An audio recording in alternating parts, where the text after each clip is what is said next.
Pushpin disclaimer. This story is a work of emotional creative nonfiction. While it may be inspired by true feelings and situations, all names, events, and conversations have been modified or fictionalized for storytelling purposes. The story is meant to explore emotional growth, empathy, and human connection. Any resemblance to real people or events is purely coincidental. It was an ordinary Wednesday afternoon when my phone buzzed with a message from my best friend, Maya. Hey, can I ask a huge favor? Can you give Jaden a ride to soccer practice today? I'm stuck out of town with Dad. Jaden, her 15-year-old brother, was someone I barely knew beyond the occasional family gathering or run-in at their house. Tall, lanky, always with his hoodie on and earbuds in. A typical teenager with that don't talk to me vibe. The idea of being alone with him in a car felt a little awkward. What would we even talk about? But Maya rarely asked for favors, and I knew things were hectic for her family since her dad's health had taken a hit recently. Sure, I replied. What time does he need to be there? A short while later, I pulled up in front of their house. Jaden walked out slowly, dragging his soccer bag behind him. He didn't make eye contact as he opened the door to my car and slid into the passenger seat. Hey, I offered with a small smile. Hey, he muttered back, eyes fixed on his phone. Earbuds in. Hoodie up. The drive started in complete silence. Just the hum of the engine and the occasional blinker clicking. I tried to think of something casual to say, ask about school, maybe? But nothing seemed quite right. I figured I'd just drop him off and that'd be that. About 10 minutes in, I noticed him glance at me, then quickly look back down. A moment passed, and then he surprised me. Can we take a detour? He asked, pulling one earbud out. I glanced at him. A detour? He nodded. There's this park, just 5 minutes away. I want to go there for a bit. If that's okay. I hesitated. My mind flashed with a dozen questions. Why? What for? But something in his tone wasn't rebellious or random, it was hesitant. Almost like he needed it. Sure, I said finally, turning the wheel toward the next exit. We didn't talk for the rest of the way. I pulled into a small park I hadn't visited in years. It was quiet. Empty. Jaden got out of the car without saying anything and walked toward a bench under an old tree. I followed a few steps behind and sat next to him. He didn't speak right away. Just stared ahead, his expression unreadable. And then, after what felt like forever, he said softly, Can I ask you something personal? That was the moment I realized this wasn't just a ride. Something else was going on. And I had no idea what was coming next. We sat there for a while, quiet, awkward, uncertain. Jaden didn't say anything at first. He kicked at the dirt with his shoe, hands stuffed in his hoodie pocket, staring straight ahead like he was watching something I couldn't see. I didn't push him. I just sat beside him, letting the silence stretch. Sometimes, silence is better than questions. And in that moment, I could tell he didn't need advice. He just needed space. Then, without turning his head, he spoke. I don't think anyone really sees me. His voice was soft, barely audible over the breeze rustling the trees. I looked at him, caught off guard. Jaden wasn't the kind of kid who shared much. At least not from what Maya had told me. He mostly stayed in his room, kept to himself, got decent grades, and didn't cause trouble. But now he looked lost. What do you mean? I asked gently. He shrugged, still not making eye contact. Everyone's always focused on Maya, or my parents' jobs, or something else. I'm just there. Like furniture. That hit me harder than I expected. Because once upon a time, I felt the same way. Jaden continued, slower now, as if weighing each word before letting it go. Like, I'm not angry or anything. It's not that they're bad people. But I could disappear for a day and no one would even notice. I eat dinner, go to school, do my thing, and it's like I'm just filling space. Like I don't really matter. His voice cracked slightly on that last word. Matter. And that's when it clicked. This wasn't about skipping practice. This wasn't even about Maya being gone. Jaden had waited for a moment, any moment, to finally be heard. I nodded slowly. That sounds really heavy, Jaden. I'm sorry you've been feeling like that. He looked at me, really looked at me, for the first time since getting in the car. I didn't know who else to talk to. You're the only one who feels, outside of all this. And you're Maya's friend, but not like in it, you know. I understood. Sometimes, talking to someone a little distant feels safer. Less judgment, more listening. I took a deep breath. You're not invisible. And what you're feeling matters. I know it might not seem like it right now, but being unseen doesn't mean you're unimportant. Sometimes the people closest to us just forget to look closely. He didn't respond right away, but his shoulders relaxed just a little. We sat there longer than I planned, just letting the afternoon drift by. Jaden eventually leaned back against the bench, looking up at the sky. Thanks for stopping, he said quietly. I didn't really want to go to practice anyway. I smiled. Figured. He laughed softly, a tired, almost broken laugh, but it was something. For the first time, I saw Jaden not as a moody teenager, but as someone quietly drowning in silence, just waiting for a moment to breathe. The sun was beginning to dip lower in the sky, casting warm orange streaks across the park. Jaden remained quiet, his body more relaxed now, his hands resting on his knees. The air between us had shifted. What started as an awkward ride had turned into something unexpectedly real, raw. I watched him out of the corner of my eye, trying to sense whether he still wanted to talk or if that small opening had already closed. But then, without looking at me, he spoke again. Do you think it's weird to want someone to actually see you? Like, not just physically, but who you are. I shook my head. Not weird at all. I think it's one of the most human things there is. Jaden nodded slowly, eyes fixed on the distance. I guess I just feel like no one really knows me. Not even Maya.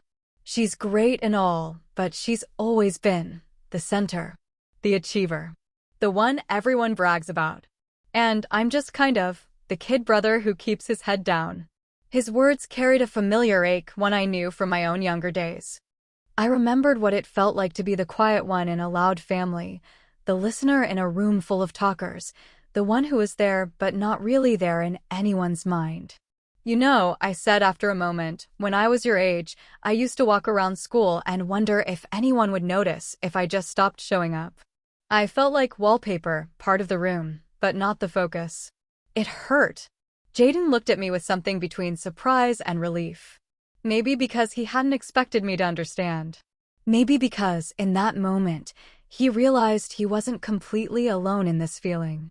Really? He asked. You don't seem like the invisible type now. I chuckled. It took me a long time to grow out of that. And even now, sometimes, it creeps back in. But I learned something. The people who really matter will see you eventually.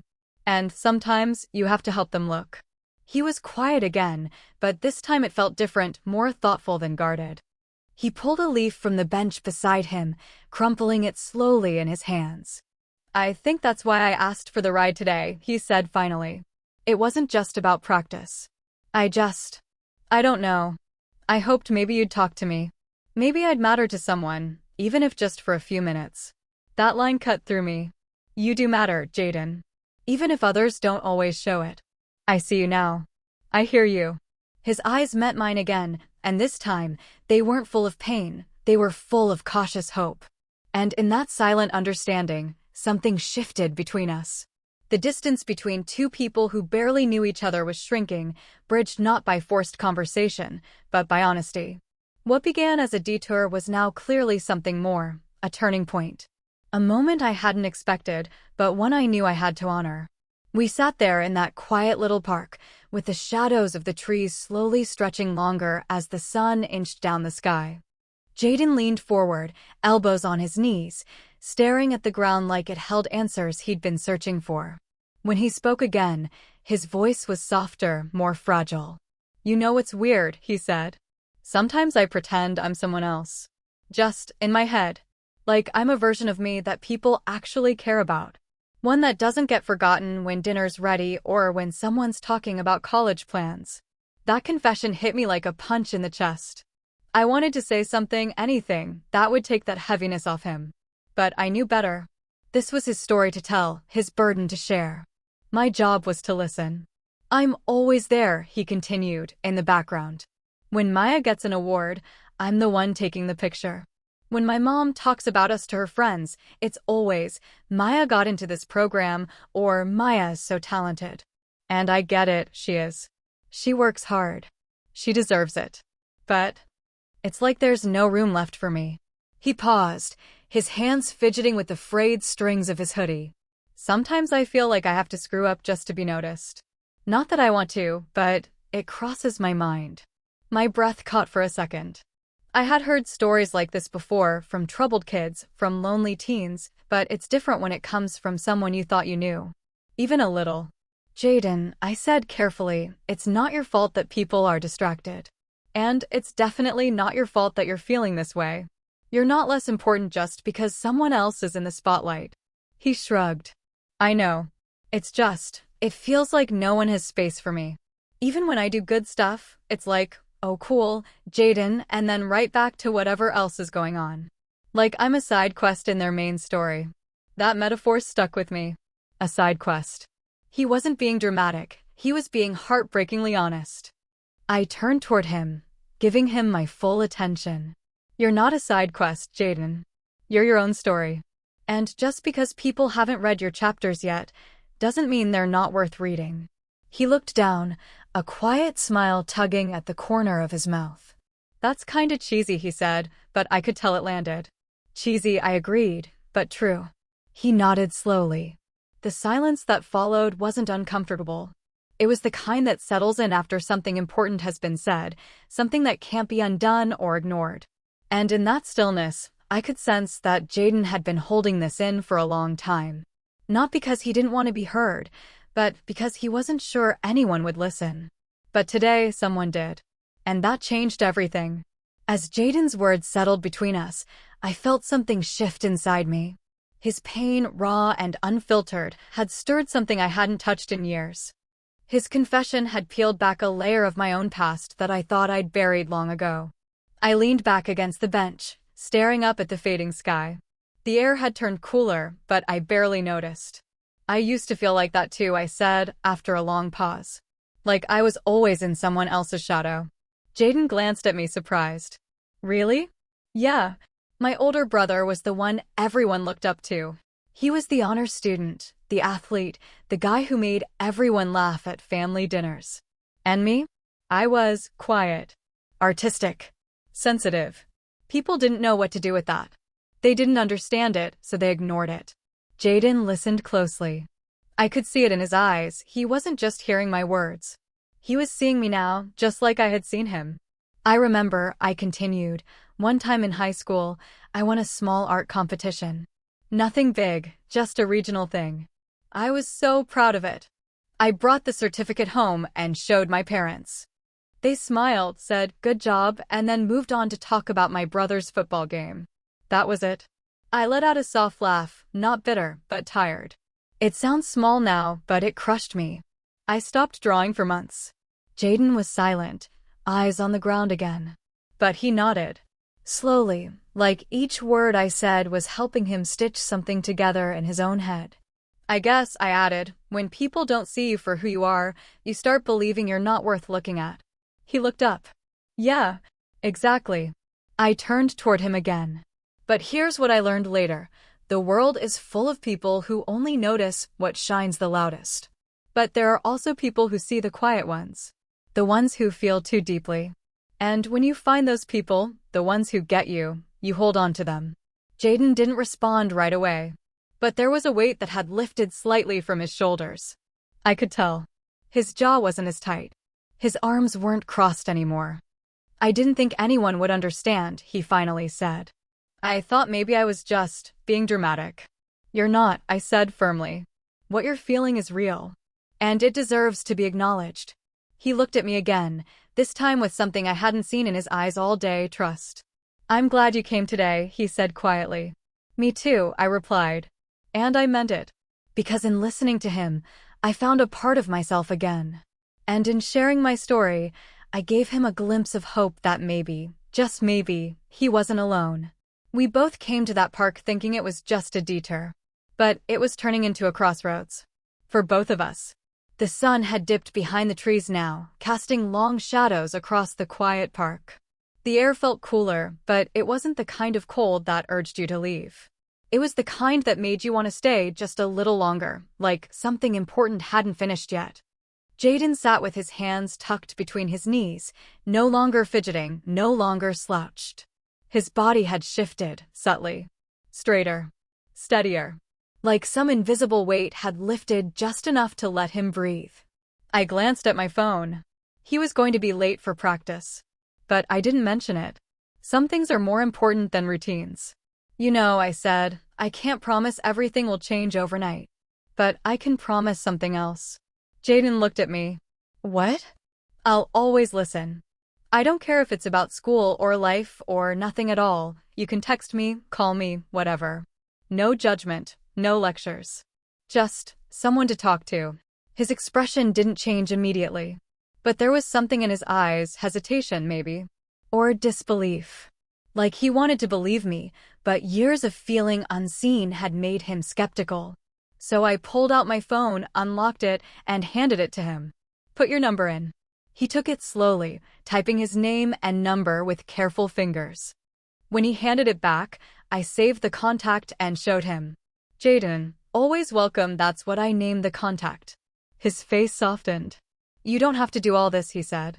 I know, I replied. But I want to. He nodded, swallowing hard. His voice was low when he spoke next. Thanks for seeing me. Not just today. But really seeing me. I didn't know how to respond to that right away. So I just nodded and smiled. We stood up, finally ready to leave. As we walked back toward the car, I could feel that the energy between us had changed. He wasn't the same kid who slumped into the passenger seat an hour earlier. And I wasn't the same person who hesitated when Maya asked me for a ride. We reached the car, and just before he opened the door, Jaden turned to me. Can I ask you one more thing? Of course. Do you ever stop feeling like this? Like you're invisible? I paused, thoughtful. I think it comes and goes. Some days are easier. Some aren't. But the more you talk about it, the less power it has. And the more people you let in, the right ones, the less alone you'll feel. He nodded like he was storing that somewhere deep inside. And right before he got in, he said, "You're one of the right ones." That line stayed with me long after the engine started, long after I dropped him off. Because in offering him support, I'd been given something just as valuable in return, his trust, his honesty, and a reminder that small moments can change lives. Sometimes, all it takes is a ride. After I dropped Jaden off that evening, I sat in my car for a few minutes longer than I usually would. The engine idled, headlights glowing faintly against the sidewalk. I watched him walk toward the field slowly, his bag slung over his shoulder, back a little straighter than before. That ride, which was supposed to be a quick favor, had turned into something deeply personal for both of us. I didn't hear from Jaden for a couple of days after that. I wasn't sure if he'd actually reach out again or if that moment had just been a one-time thing. Teenagers are unpredictable, and pain like his doesn't always surface twice in a row. But then, on Saturday evening, I got a text. Jaden, hey. Just wanted to say thanks again. I'm doing okay today. Thought that mattered. I stared at the screen, smiling. Just a few words, but they held weight. It meant he was thinking, processing, trying. Over the next week, Jaden and I started texting occasionally. Nothing deep every time. Sometimes it was a meme, sometimes a random thought about school or music. But woven into those light exchanges were little cracks in his walls. One day he asked, "Is it bad if I don't want to go to college like Maya?" Another day, "Is it weird that I don't really know what I'm good at yet?" And every time I answered honestly, carefully. Not to fix him, but to reassure him, you are allowed to be different. You're allowed to take your time. You're allowed to exist fully as yourself. A week later, Maya messaged me. Maya, hey, did you say something to Jaden? He's been kinda different lately. Like, talking more. We actually had a real conversation last night. It's been forever since that happened. I hesitated before replying. I didn't want to break his confidence. He just needed someone to listen. That's all. Maybe now he's learning that it's okay to talk. She sent back a heart emoji. Maya, whatever you did, thank you. That night, something hit me. Healing doesn't always come in grand gestures. Sometimes, it starts with something as simple as giving someone a space to speak, a moment to be heard. Jaden had always been there, under the surface, behind the noise, beneath the comparisons. He just needed someone to notice. And now Maya was noticing too. What began as a quiet car ride had started to ripple outward, changing the way Jaden saw himself, the way he connected with his sister, and maybe even how he would grow into adulthood. I wasn't a therapist. I wasn't a teacher. I was just someone who said yes to a small request. But in that yes, a door opened. And on the other side of it was a boy finding his voice. Weeks passed. Life moved on. But something about that day with Jaden stayed with me, like a soft echo in the background of my daily routine. I saw Maya more often again.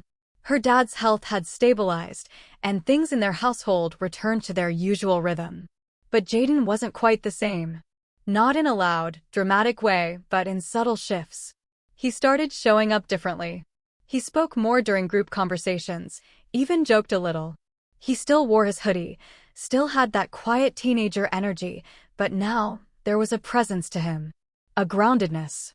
Like he had finally stepped out of the background and claimed his own space. One evening, I dropped by their house to return something to Maya. As I waited at the door, Jaden opened it. He smiled, open, confident. "Hey," he said, stepping aside to let me in. It was a small thing, but it meant everything. Later, while Maya was in the kitchen, he came up to me and handed me something, a folded piece of paper. I raised an eyebrow. "Open it later," he said, then walked off. When I got home, I sat on my bed and unfolded the note. His handwriting was a little messy, but the message was clear. "Thank you for giving me that ride. Thank you for stopping when I asked. Thank you for not treating me like I was just a kid with nothing to say. You didn't fix me, but you listened. And that changed me. I won't forget that." Jaden, tears welled up in my eyes as I read the final line. It was more than I expected, more than I felt I deserved. Because the truth was, I didn't do anything extraordinary. I didn't offer therapy or deep advice. I didn't come in with answers. I just stopped the car. I let him talk. I saw him. And sometimes that's all it takes. The world is full of people like Jaden, quietly struggling, hoping someone will notice. Too many walk past them, too busy, too distracted, too uncertain of what to say. But I learned something that day. You don't need to have the perfect words. You don't need to be someone's savior. You just have to show up. You have to stay when the silence gets uncomfortable. You have to listen when someone finally finds the courage to speak. And sometimes, you have to take a detour, because that's where the real moments live. That ride started as a favor for a friend. It ended as a reminder that sometimes, the smallest choices we make have the biggest impact. Jaden didn't just surprise me that day. He changed me. 39.